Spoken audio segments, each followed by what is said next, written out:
கதை ஆலமரமும் நாணல் செடியும்.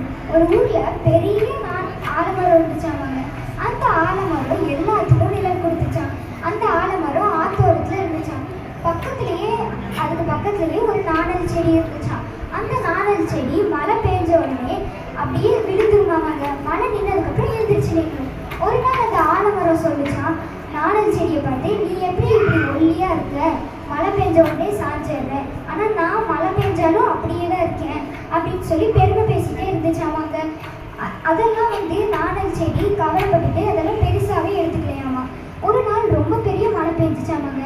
இடி பயங்கரமா இடிச்சிச்சு. ஒரு இடி மட்டும் கரெக்டா ஆலமரத்து மேல இடிச்சிருச்சாமாங்க.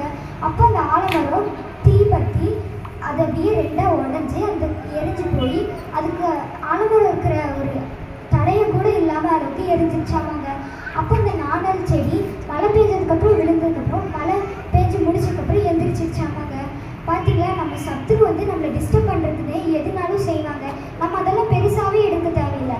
ஏசப்பா நம்ம கூட இருக்காங்கன்னு நம்ம ஃப்ரீயாக அதை விட்டுறணுங்க. அதே போல தான் இந்த ஆலமரமும் பெருமை பேசிகிட்டே இருந்துச்சுங்க. ஒரு நாள் டப்புன்னு ஒரு இடி இடிச்சு அது எரிஞ்சு போய் அதுக்குண்டான ஒரு தடையை கூட இல்லாமல் ஆயிடுச்சு. பார்த்தீங்களா, இதுக்கு ரிலேட்டடாக வசனம் கூட பைபிளில் இருக்குது. மீகா 7:8, என் சத்துருவே எனக்கு விரோதமாய் சந்தோஷப்படாதே, நான் விழுந்தாலும் எழுந்திருக்கு, நான் விருதியில் உட்கார்ந்திருந்தால் என் தேவன் எனக்கு வெளிச்சமாக இருக்கிறார்.